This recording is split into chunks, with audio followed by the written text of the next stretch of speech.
As you walk into the exhibition, the first question that comes to mind is, who is JS Wooley? What made JS Wooley stand out at a time when there were other village photographers who shot and traveled in the same region? JS Wooley was born in Wilton, New York. He lived for a short time in Saratoga, working as an apprentice in a print shop before moving to Ballston Spa. There, he purchased a photography business for $1,500, a considerable sum at the time. Many of these panoramic views were shot with the original purpose of being made into contact prints for 3.5 by 12-inch postcards. As postcards, it's difficult to appreciate the beautiful subtleties of these images. They are more apparent in the enlarged frame prints exhibited here. These modern panorama prints were produced from high-resolution scans of original Alvista negatives. The Alvista was the primary camera Wooley used to produce panoramic images. Alvistas came in approximately 8 different sizes, from the Baby Vista on the left to the 7E model on the far right. Wooley exploited the camera's swing lens to capture the landscapes and culture of the Adirondacks and Lake George in a distinctive new way.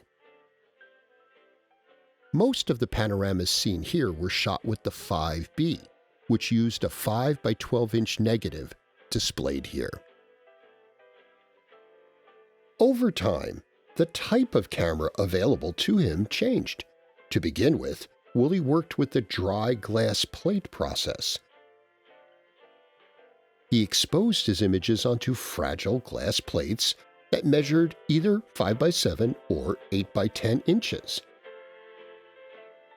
Imagine sitting in the back seat of a biplane taking aerials of Lake George Village.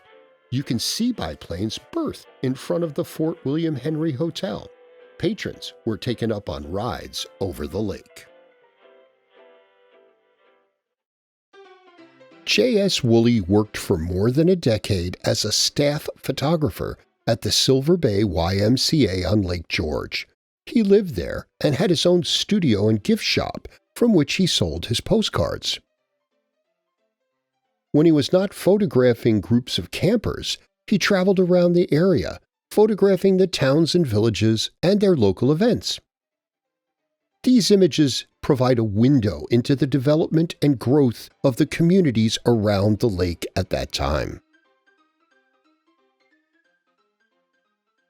Later in his career, Wooley incorporated his business. By the 1920s, he had a staff of photographers working with him.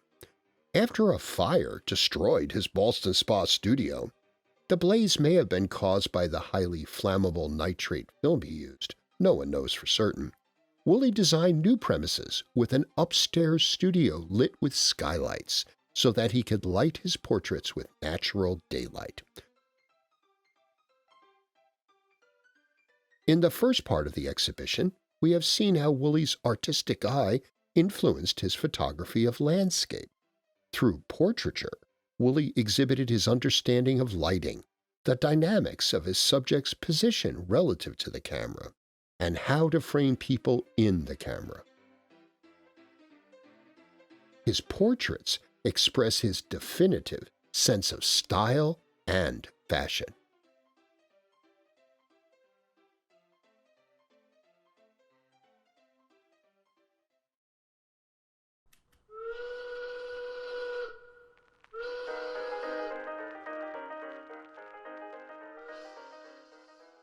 Wooley loved travel as much as he did photography. He combined these two passions by becoming a travel agent for summer excursions across America. At this juncture in his career, cameras and their negatives became smaller and more portable. He planned, organized, and marketed the trips, and also shot snapshots along the way. These images were arranged and organized in 2 books, one of which is displayed here, an early version of the photo album. For years to come, this is how vacationers, travelers, and families organized and displayed their photographs. Wooley annotated the images with comments and observations.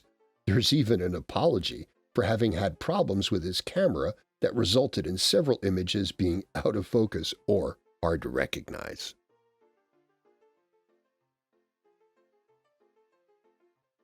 Wooley traveled the world and went to places and saw things few others in the area had. He found a business opportunity in documenting his travels and bringing the world to Ballston Spa for all to see and enjoy. He becomes part photographer, part travel agent, and part showman. At this time, people in America and Europe were experimenting with projected images. The technique had never quite been perfected. Before electricity, the only means to light a slide from behind and project onto a screen was with a naked flame. Magic lantern presentations were highly popular in the Victorian era. Wooley advertised in the local paper, "An evening of music and entertainment" at the Ballston Spa Baptist Church. There was to be singing, poetry recitals, and organ music. Wooley's presentations were the equivalent of a National Geographic program. He brought the world to Ballston Spa. Here you see enlarged lantern slide imagery from his tours of the Adirondacks, Florida, and his Western trip. At the time, all slides were black and white. However, there were several companies that could hand paint or color slides. It is evident that Wooley hand-colored several of his own slides.